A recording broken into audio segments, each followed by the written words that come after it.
others. I am a good listener. I'm responsible for my actions. I focus on the positive. I'm a good influence on others. I have talent. I learn from my challenges. I pray for strength. I do the right things even when nobody is looking. I'm becoming better every day.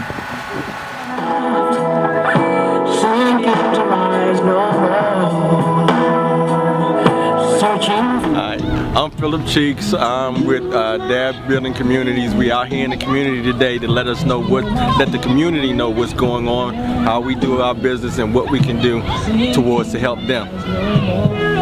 Hi, I'm Anita Bonds, one of the owners of Dab. We're out here today in the community with the kids at this park, feeding them, interacting with them with activities. We just want to let the kids know that you are somebody and we love them too. Hi, my name is Donita Pugh, one of the wellness directors for DAB. We're just out here in the community, letting the kids know that they do matter, that someone cares, and that, we're always there to lend a helping hand. All right.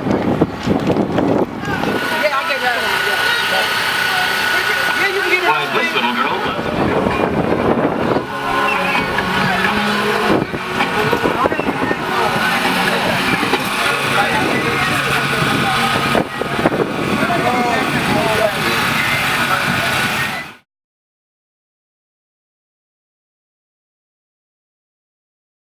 My name is Rocky Brown, president of Boceck Madison Eastern Community Associations. We get ready to run the Cries of the City Part 3 of our community association. I'm Maxine Lynch. I'm the coordinator of Boceck Madison Eastern Community Association, and also the liaison for our youth council for Boceck Madison Eastern Community. Anita Bonds, Dab Building Communities. We're here today just to support Boceck today. Philip Cheeks, Dab Communities. We're here to support Boceck. Delonte Richardson, support Dab and Boceck. We're here to give back as much as we can, show the kids that we love them, and that's it. My name is Donita Pugh, here with DAB and Boceck, just here to support and show that we love them.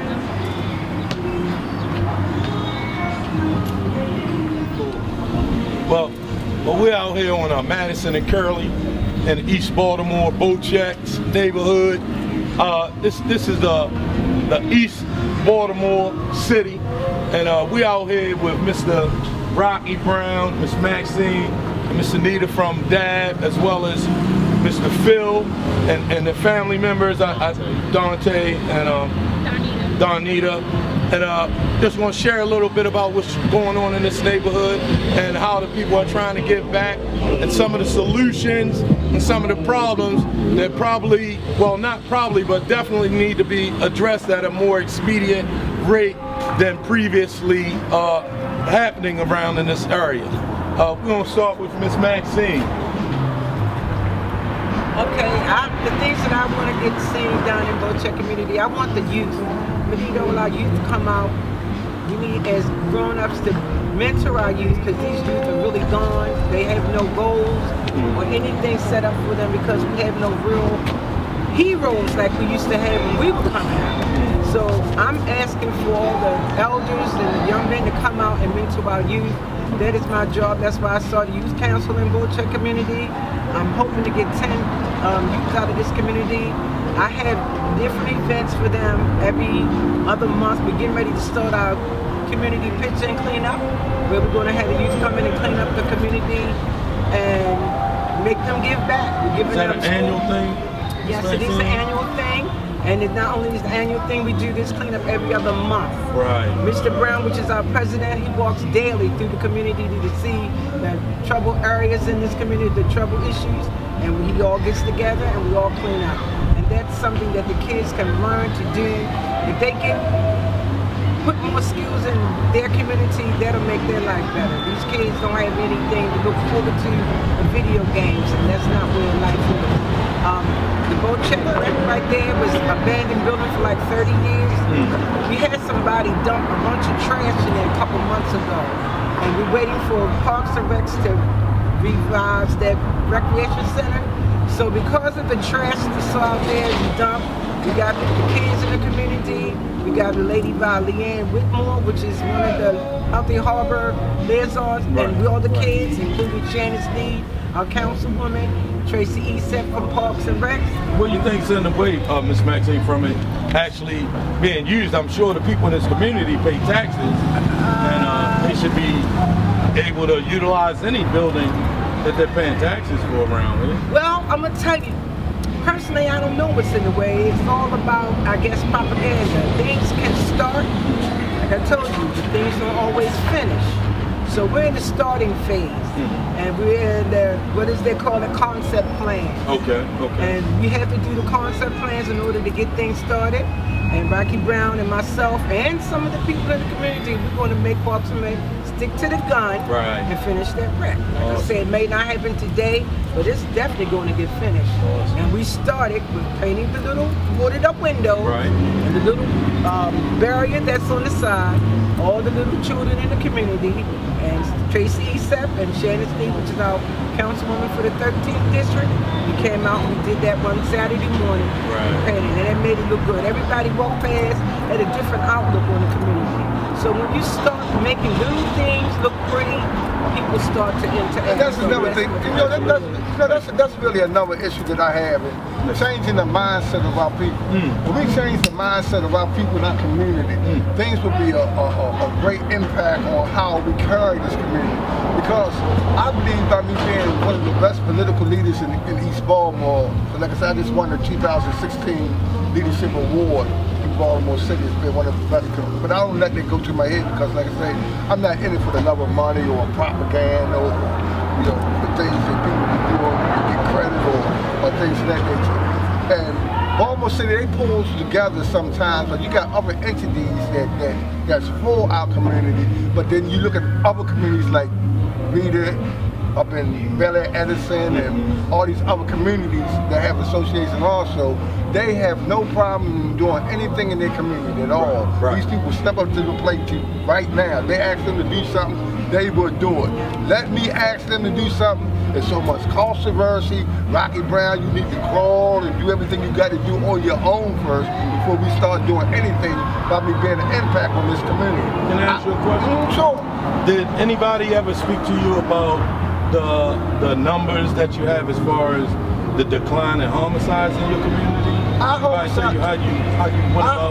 homicides range anywhere from 3 homicides a month in the last 2 years. This year, the year before last, we have zero tolerance for anything going on in the community. We might have a couple car break-ins or things like that. The violent rate involved in the Boceck community, the Gallery Park, we don't have any homicide in the last 2 years. And Gallery Park has been awarded, they have actually been awarded for for receiving that status. But like I say, I do the certificate. I got over something like 50 certificates on Baltimore City, acknowledging what I do. Rock, what do you attribute that to, though? I mean, what happened to change the youth or the violence in that community? Get them to understand the consequences of homicide. That's how I did it in my community. Like I said, see, this community was one time governed by gangs. Right. The majority of gangs, BTF started right here on Curly and Madison. And once the gangs acknowledged what we did, along with Safe Streets in Baltimore City, and they took the initiative to take all our gang members and give them jobs and give them better avenues instead of being on the corner to selling drugs. And we'll have drug dealing like we did. One time I could go in my park, it'd be 100 people that way be out in there getting out cheese in the park. And I have went through it, feel me? But like I say, when you got the gangs doing it, they acknowledge, like, Rock, I'm sorry for doing what we're doing. We know you're trying to empower your community, and we're not going to do it. We're going to take that something elsewhere. I don't want you to take it elsewhere because I got another community that's going to be going through the same thing we do. What you need is try to find out some other avenue to get you some money. because they understand the consequences now. And I got a state's attorney now is not playing at all. I don't know where this lady done bumped their head or anything. When it comes to crime, violence, and drugs, murders, and everything, that lady, she is not playing our state's attorney. And I done went through her, you know, I done went through her office many times, and she very supportive of what she's trying to do in Baltimore City. And that's another issue I have out of her. She is not playing. And when you got a state's attorney like that, when she's taking them very into the and doing what she got to do for the crime and violence, it's a hard job. Like I said, you look at the police department, how they go out and do the things that they did with Baltimore City Police. Right. You knew it all the time, what had happened, because I'm down City Hall for these people every day, and I'm seeing what happened. But why you don't disclose this to the people? You know your police killed somebody, your own police, disclose it to the people, but they don't want to do all that. Right. And we had a major ward used to run Eastern District Police Station. Yeah. This man did, I never seen a major terrorize the community like he did in our community. When a major war came out, he made sure everybody wasn't doing what they did according. His office wasn't out here walking the street and telling us what to do. He put his lick down, told us what he wanted out of the community, and we just stepped up to the plate. Either this or everybody around here going to jail. And that's how it was. Right now, Mr. Rocket, like, if it could be one change or one addition or something taken away from your neighborhood to make it better for not just the youth but the elderly in this community, you know, and everything. What would you like to see happen in your community? Like you said, you don't want to wait, you know. My prime thing for my community to make things work is that rec center right behind. If we ever get this rec center open, we got things lined up for the elders, the youth, you know, and things. Because, you know, Baltimore City got in their head, our elders and our youth, for instance. Our youth, the age of 13, what they say, 12 to 25. I had Baltimore City actually inform me they wish all of them died and get locked up. And that's a real serious thing to say about my people. That's how we feel. How long has the center been closed? Almost 20 years. Yeah, and that's but what about the partnerships? You don't have any partnerships? No, not at all. No, everything I do on my own in this community. Right. Nobody never gave me any funds, no money or anything. I do everything I do. What do you think it'll take to get the rec center back open and active? Them to come on and just do it. I tapped in $700,000 already with Parks and Recreation. They got the money to do it. Right. But we're under concept plan. We keep, every time we turn around, it's a concept plan. We're going to show you another concept. Feel me? And we're going to come back next month and try to do this and try to do this. And it burns too much energy when I know that I can go with 7-Eleven or out Home Depot with a truck. Some Mexican guys and come and get it done. Them the kind of money. I guess that's what we were, Dad was thinking about, like, as far as funding is concerned, how much would it cost to get your rec center up to work? I tapped in $700,000 for Parks and Recreation. I got the state. So is it caught up in red tape or something like that? I got Senator Buffett came to associate me and told Parks and Recreation he's needing more money to build that building. Call us and we will put some money up. I got people be energetic in doing. They just don't want to step up to the plate and do it. Understand? I asked for Moss. What's her name? Sneed or Shannon Sneed. She our 13th district councilwoman. She the one that's actually working hand in hand with me.